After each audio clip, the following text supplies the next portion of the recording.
Our next guest this morning is Sandy Hall. She is chair of the Bylaw Review, Bylaw Charter Review.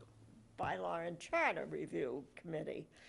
And they have a couple of articles that she will tell us what those articles are intended to do.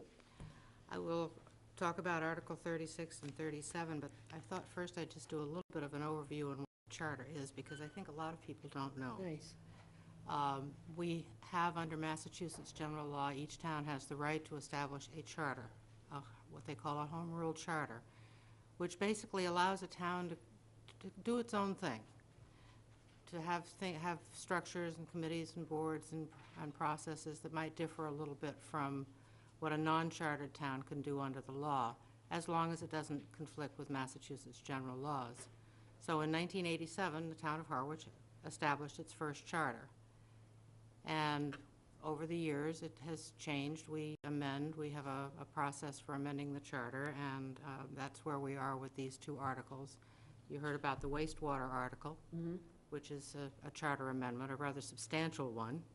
And we have coming up Article 36, which is Capital Outlay Committee.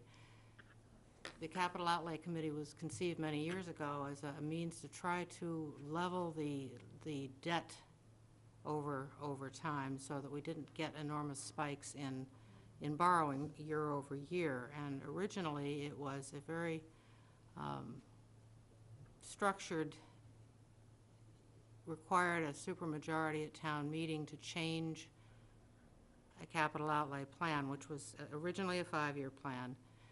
Over time, at some point, it became a 7-year plan, and the requirements for changing the plan in place were softened to a simple majority. It's felt that we need to go back to a little bit more toothy method, and so what we are proposing basically is to return to the 5-year plan and require that in order to change it, which would be adopted by town meeting by a 2/3 vote, and require that in a following year, in order to change what had already been adopted, would require a 2/3 vote. Makes it a lot more difficult for people to jump the line. So that's the point and purpose behind that. So this is the article we recommended to the Board of Selectmen, and they have chosen to include it in the warrant for this year. Okay. And Now, how would that work if we had, God forbid, some sort of catastrophe and you needed from something that was on the capital plan and it needs to be moved? Is it that structured that you couldn't do it? What happens is each year the plan is adopted with a new year one, which is generally funded by article in that year. And then the remaining 4 years moves up, and the next year we have a new year of 5. In order to change the 4 years remaining in any town meeting requires a 2/3 vote.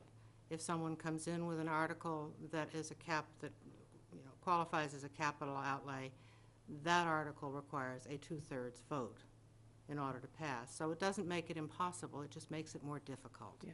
And if it's a really compelling reason for doing it, the town meeting is usually pretty good about doing those things.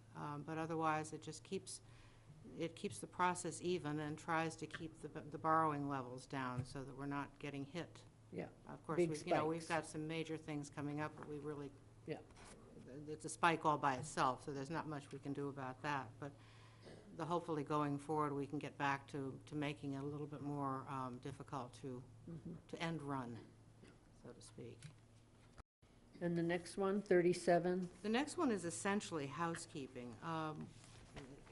What's happened, ex officio members are members who are appointed to a committee by virtue of their membership on Something another else. committee. Right. I think Capital Outlay is one, where most of their membership is appointed by another board or committee. What happened and what has happened is that there's been some confusion over if the selectmen appoint their member for a 3-year term to a committee, Right. but the person they've appointed only has a year left on the sending committee.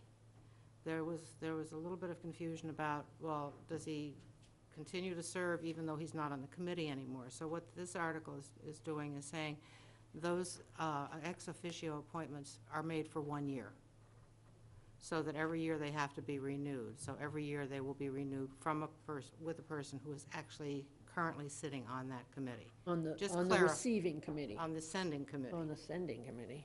You know, the Board Okay, of, so, if the give Board of us an Selectmen appoints example. you to serve on capital outlay, right, and but they've what am given you- I, oh, I'm on, so that's my home committee. So what happens if you're no longer a selectman after a year? I don't think we have selectmen on the capital outlay, but just for example, Finance Committee, I think, sends members to capital outlay, yes. So Finance Committee member has run out of his term and is Right. replaced by somebody else. Does he continue to serve for 2 Okay. years beyond on capital outlay? That doesn't really work. Right. So it's just making those appointments year to year. And so that we Sandy, don't- I thought in the, I'm sorry, That's okay. in the discussions at town, at Board of Selectmen, there was also a little confusion about an ex officio member being able to vote or not. Yeah, this doesn't get into that. Okay.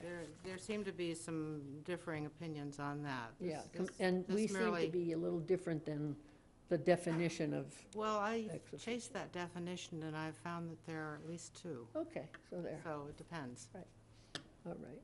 Capital outlay would be impractical, because they're all comprised, I believe, of sending members. Yeah, okay, So they would have to vote. yeah. And this is nothing to do with that. No, this Right. is just cleaning up the appointment process, so that we can know exactly where everyone stands. Okay, great. Okay. Thank you. All right, thank you. Thank you, Sandy. Thank you. Yep.